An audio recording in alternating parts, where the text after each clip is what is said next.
Jarrod, can you answer this question for me, please, or help me with this question? Do you want me to write the question down? No, John Norman did for me. Does Bazball only work when England are losing? What do you think he means? I'm really confused. So can you just talk and do your thing, Just please? tell me what you think he means. Does Bazball only work so England are losing and are therefore really bad at cricket, and then Bazball happens so we think it's really good because England are losing and it can only be up? But whereas maybe if England are really good, then when Bazball doesn't quite work, it's then looked upon really badly because England aren't as good. That makes no sense, does it? No, I don't. I honestly lost consciousness at one stage there. What it means is, when you are losing, you want to up the volatility, right? So if you keep doing what you've been doing while you're losing and you keep playing the same way, you have to be brilliant at what you do in order to come back. That's kind of what I meant when I said they're losing. Okay, sure. So if you're playing in a T20 game, right, and the other team needs 24 off 24, and you just play the game out normally, you'll generally lose that game, right? Whereas if you come up with weird fields or you try things you would normally try, you might be able to prize something through. That's basically what Bazball does, yeah? And so what John is saying is, when England is losing or they're just behind in the game, shaking up the game and changing what it is makes a lot of sense. When you're in front, you actually don't want to have any volatility, right? You should continue to try and play normally once you're in front.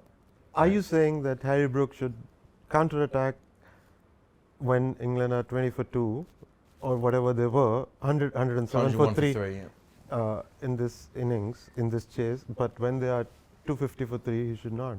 Yeah, so essentially, if you look at what he did, he counterattacked for 3 overs, right? And should have been caught, but was caught. That's the risk you take. No, but what he did there was that they couldn't bowl Akash anymore. So that's upping the volatility for a little bit. Now, they might lose the game at that point, but they're already, it's a big chase, so they're already struggling at that point. But if he knocks Akash deep out, that means that Prashid, who's not used to bowling very much at all, and Siraj, who already looked exhausted, has to bowl. That's a case of England using Bazball to actually maybe break the game open. So it's not even just in their favour, but easily in their favour from that point onwards. Sure.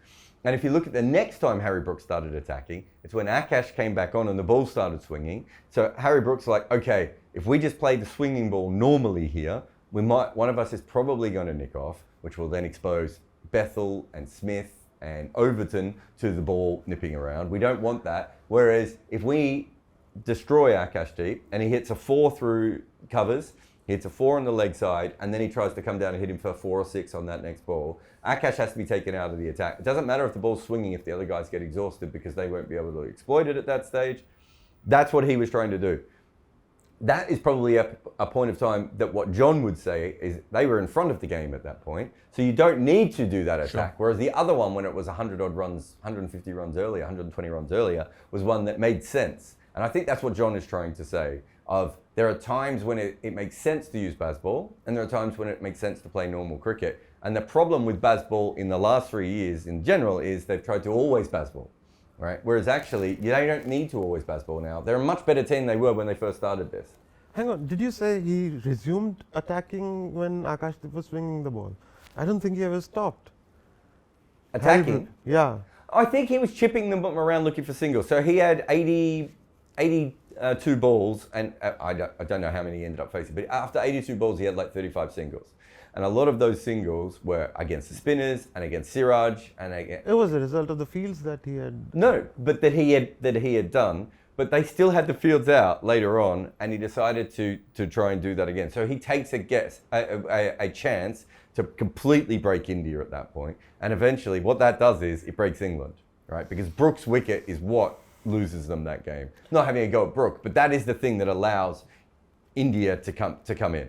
But I also feel that Bazball is a response to the limitations of these batters. Yeah, exactly. So when it is swinging, they do not back themselves to get through that phase, shut us down, maybe 2 and over for the next 10 overs, it's swinging. Yeah. And I think that's what John is saying. Whereas if you're 100 not out, You wouldn't do that, no. You should just be like, okay, maybe they can bowl good for a couple of overs here. So Harry Brook essentially, when him and Joe Root both had 100 runs to their name and they needed 80 runs with 7 wickets in hand, Harry Brook and Joe Root should have just knocked the ball around and got there in singles. That would be John's. Would that be yours? Or was Brook right to carry on the attack in that moment? Because that's how Harry Brook got to that point largely in the first place. I thought they were playing one-day cricket, not Test cricket. India were bowling one-day cricket. Exactly. So I would have let India kept bowling one-day cricket to me until I had to change. And I don't think Brook had to change. But I don't want to pretend like I don't understand what he was doing. Sure. Because I do know that if Akash was almost broken, right? And Akash wasn't trying very hard in some of his spells. If you watch how much harder he's trying after he takes that wicket, it allowed India to have a second breath that they weren't going to have. Otherwise, I think it would have ended up like Headingley, where they would have just got to the target without any issue. So I think that's what John is trying to say. So I get it, but I also understand why England would be looking at it from the other perspective of, and maybe even what Sid just said of, Harry Brook's like, this ball's actually swinging quite a bit now, and if I get rid of one of their swing bowlers and the other guys have to come back on out of rotation. And my rote reaction from the time has been, if it is swinging, go attack Go it. after it, yeah. But then if you go back to the morning of day 5, when the ball was swinging and doing a lot, England, it was probably the most un-Bazball hour of cricket I've ever seen, where apart from the one pull shot first ball, they were quite just sort of pushing and pushing. I mean, Jamie Smith's dismissal felt like the worst moment of Bazball, where the ball's swinging and Jamie Smith with 35 runs to win, is just pushing a ball outside of off stump. I don't know what has happened to Jamie Smith since Edgbaston. He has not looked Jamie Smith after that. John's got a theory that they've started bowling wider to him and he struggles when the ball's wide. Which is what might have put the seed in Siraj's mind for a outswinger. Yeah. And then he saw it's going and he went on. And Smith was just stuck. I mean, if you look at Overton was going and then Smith goes out, and I think Overton's like, do I keep going now? I think that's fair. I think the plan was Overton goes, Smith is the anchor. Stays holds, yeah. But the opposite happens as early as it did in the first over of Siraj's first over of the day. Overton is like, what do I do now? So I think if you look at when Atkinson was in with Overton as well, they're still playing their shots, but they're playing their shots more in the old-fashioned way of playing their shots of like, we want to hit this hard, but we don't want to fully commit to hitting this hard.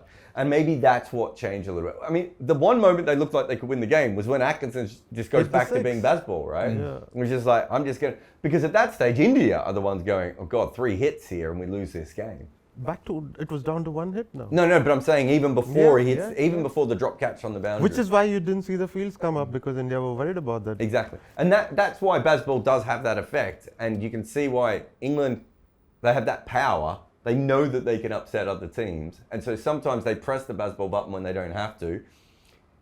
Harry Brook is the best one to answer that, why he decided to go after Akash deep. My guess is it's a combination of the ball swinging, and they thought if they get rid of Akash there, Siraj has to come on for another spell at that point. Prashid Krishna was almost broken as well. And they were like, they'll have no one left to bowl to us for the rest of the day now. But is this why England just have no chance of going to Australia and winning? Is the fact They have a chance of going to Australia and winning. You really think so? Have you seen Australia's top 3? I think you're batting for them. I've just seen, but even just that Australia pace attack is just itself is. Australia should still be favourite. There's no doubt about that. But no, I think England have a chance of in that. You think in the big moments, England, you back England enough in the big moments to have enough to be able to get over the line and win. These in the big moments, I really like them as a team. Yeah. It's the little moments that they seem to stuff up. It's not the big moments. It's a lot has to go their way, but they have a chance. They have more of a chance than the last time that they went to Australia. God, I hope so.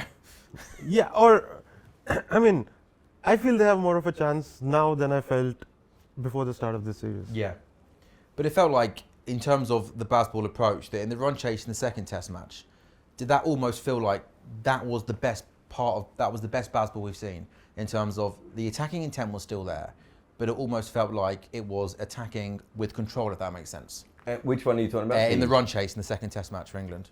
The first Test match, sorry. Yeah, Headingley. Sorry.